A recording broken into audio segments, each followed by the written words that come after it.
this is like every doctor that we talk to, right? Doctors love doing medicine. They love being with patients. It's generally all of the non-patient work, the bureaucracy, staying up and writing notes until 11 o'clock at night each night. These are the things that really just, it just is like the soul rot that kind of just sucks it out of these people.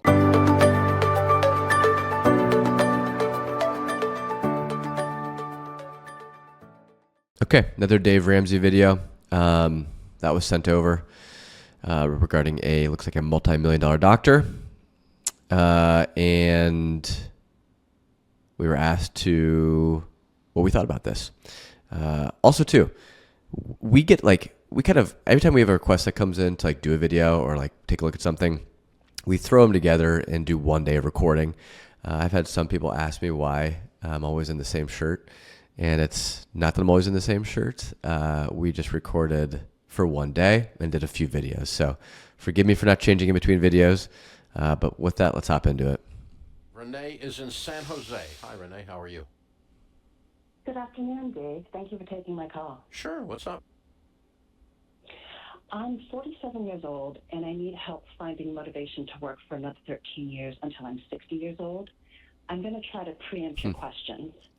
I have about $2.1 million in various 401ks and about $1.6 million in stocks and bonds, and a $20K savings emergency fund in my bank.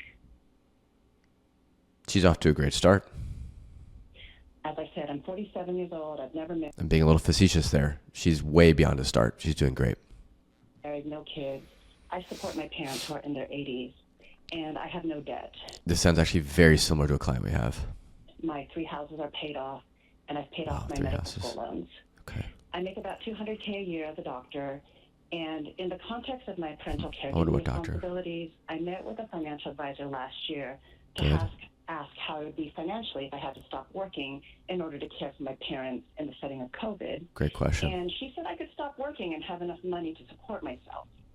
I've been doing this long enough to where 80 kind of 20 rule where you just hear a few high level things. You never want to make a decision based on this, but I feel like I have a good enough sense of just how she's talking. She clearly understands her own finances.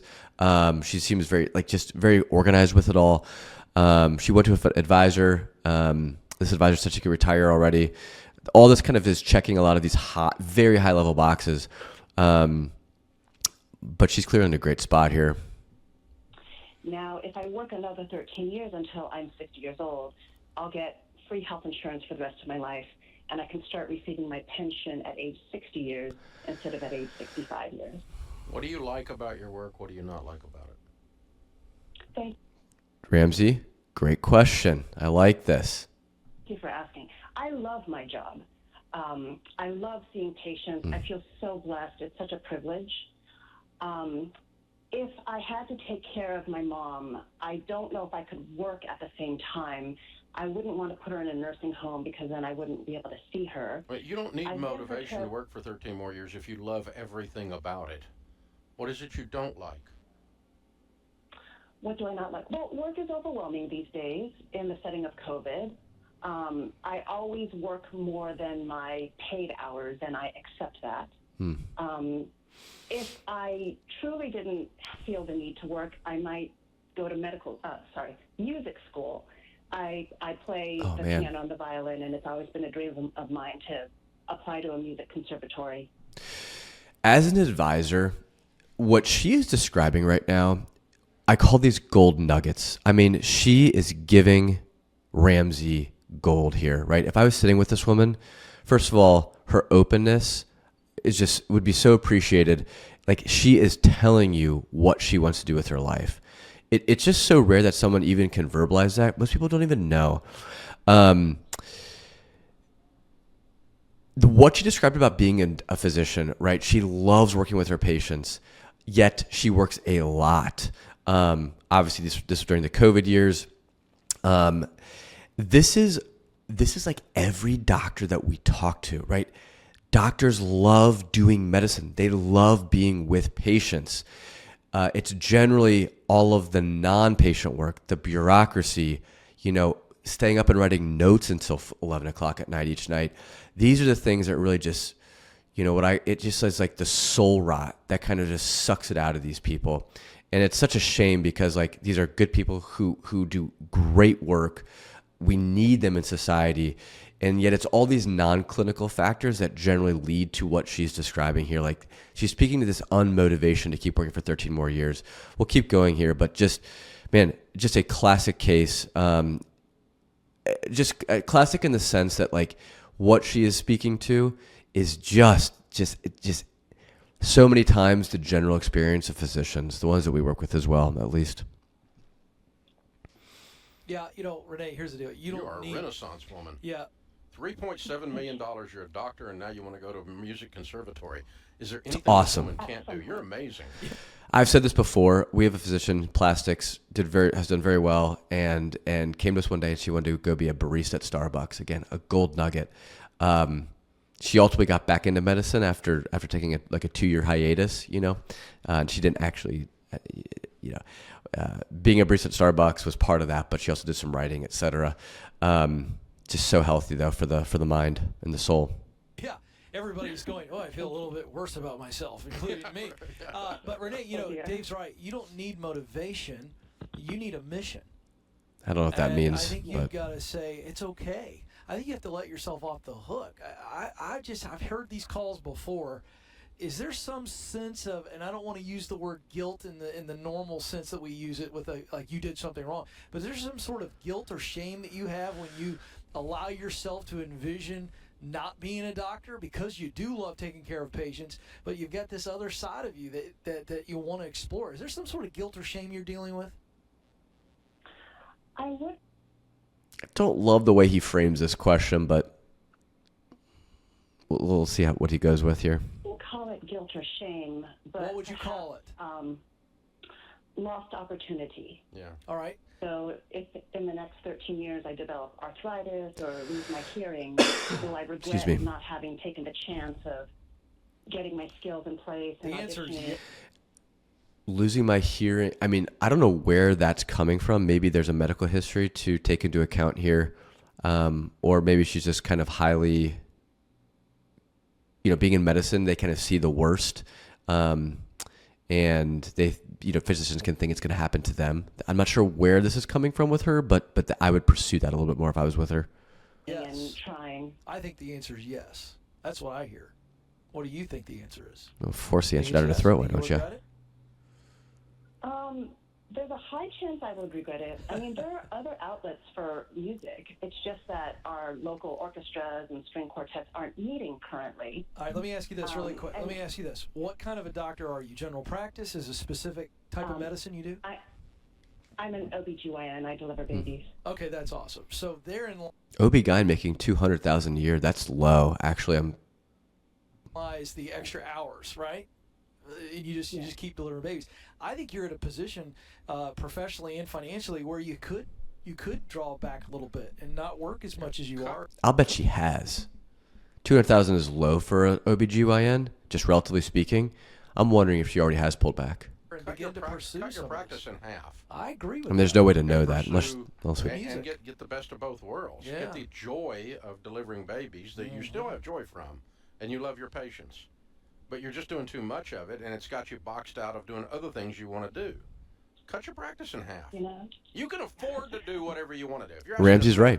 Ramsey's right. Your financial advisor's right. You can quit your job, and you figure out a way to live on $3. Shooting from the hip, I haven't done this for years. I would agree with Ramsey here. Mathematically, barring some other crazy information, she's probably just fine, and the advisor was right. $0.7 million. I think you struggle through it. But I think you get too much joy and satisfaction from your medical career. I think you just structured it as most doctors do. It's just eating into what you really want to do. I think you do what Dave says, Renee. Here's why. Let's say you cut back on the practice. Guess what? There's always going to be more babies. So you can ramp up. This isn't a risky situation here. Again, I agree with what he's saying. The benefit to medicine is a lot of times physicians can pull back, go part-time. And then it's not like you're out of medicine. And if for some reason, some unforeseen thing happens and like you got to get back into medicine just to make a little bit more money, it's a very easy profession to ramp back up in. Again, this woman actually reminds me almost weirdly identical. It's not her because I can obviously tell by her name. Of a client we have who takes care of her parents. She's a neurosurgeon and but very much uses neurosurgery as a means to an end, not an end unto itself, right? It's a great way to make a lot of money, but it's basically how much can she make in order to really go do the things she wants to do, save what she needs to save to pursue those other passions. In a little bit, Are we going to have a COVID generation that are all born because people are at home? Renee's the one to ask. I think we're seeing that, aren't we, Renee? No, I don't care about the A baby boom? Actually, generation. It's actually the Are we- opposite, fortunately. Yeah, I knew but that. Economically, we've actually seen a decrease. Oh, okay. So people are, yeah, wow. They're talking about I COVID never and thought about it. I just baby wow. boom and Okay. lack So thereof. anyway, yes, I would pull back. I would give you permission to cut your practice roughly in half or more. The only reason It's weird that Ramsey uses the word permission because, with clients, we use this internally. Sometimes it does feel like a client is asking your permission. They want like an independent arbiter to make the call for them. It's interesting terminology that he uses. It resonates with me because I don't agree with that necessarily, but to the extent that a client feels like they do need permission, to go spend or do what they want to do, and we can check the money box for them. That is a great day for us as an advisor to be able to kind of quote unquote give them permission to go do what it is they want to do. Again, I don't view it as them needing our permission, but if that's like a mental thing that they need to get over the block to go do it, if we could do that for them, those are the best days we have as advisors. I wouldn't quit completely is I also think you'll regret that because I think you get a level of joy out of this. Yes, I agree with that. Thank you for that. The three of us are on the same page. So I used to make over $300K, which was my base pay. I have given up operating, which is doing surgery on women. And as of last year, I did give up labor and delivery. So I'm no longer. Like I said earlier, 200,000 seemed low to me. I think she's actually already cut back. On What she has. On weekends, nights, and holidays. Oh, good for her. So I went from full-time, which is in doctor's world, 80 to 90 hours per week, to part-time, which is about 50 to 60 hours Oh. per week. Hell yeah, Renee. Good for you. You've already taken a step in the right direction. Gosh, I'm very excited to hear that she did that. And And that gave you both. some relief, but you're still going hard. Yes. You're still going hard. And There is no part-time in medical world. so I don't know what portion of the practice, I don't know how to parse out an OB's practice, but I would parse it out in some way to where you cut back to, I don't know, whatever you want to call it, 30 hours or whatever. I would keep my toe in that water, though. I don't think I would walk away cold. And I don't think you have to explore the music stuff because, as you said, some of the music is coming back a little slower. So for Renee here, this is really not a financial question, right? I think sometimes people will make it a financial decision because that's the most tangible thing that they can latch onto. But what's really being discussed here is right, a breakdown between how much time one wants to dedicate to medicine, her career path, and how much time she wants to dedicate towards some of these other passions that she has, right? And it's not like she can't afford to stop cold turkey medicine and go pursue a passion where she'll probably make zero or way less, right? This is the hardest thing in finance, right? Because as advisors, we can absolutely help people understand and make a monetary decision, right? But when you get into these types of things, you got to be a little careful as an advisor. I will say, this often comes up between married couples, and they'll be talking about something and they'll kind of contextualize it in terms of money. But I'll look at them and say, hey, this is not really a money question. This is a marital question. It's the same here. And it's as an advisor, of course, we can try to help kind of someone think in that direction. But the hardest questions to answer as it relates to finance are more of these, what do I want to do with my life question? And I'm not sure who you seek out for that. As an advisor, I don't really feel qualified to speak on that for somebody. And I'm just calling I think a lot of advisors will try to dip their toe into this life coach realm. And I take issue with that. I take issue with kind of, the Tony Robbins kind of, stuff in general. Anyway, I'm blabbing on here, but there's a fine line here. I think it's as advisors that have a professional fiduciary duty to their clients. You have to be really careful you don't stray into territories you're not qualified to speak in. We can help raise these questions. We can help clients think of it in the financial context. But beyond that, a lot of times these questions really transcend finances. So largely, I would actually agree with Dave in this video. I think he did a good job. It strikes me this woman comes with $3.7 million and everything is rosy and cheery. There's no real money problems to solve. If this lady had, $500,000 in debt, he'd be all over her, saying she's a bad person. Sorry, forgive me, I'm speaking facetiously there. Again, whether someone has $3.7 million or $500,000 in debt, if they're in medicine, there's almost always a route there that an advisor can assist them financially with. We don't just take people who have $3.7 million and discard the ones that have a lot of debt. We work with both. All right. Thank you all. Have a great one.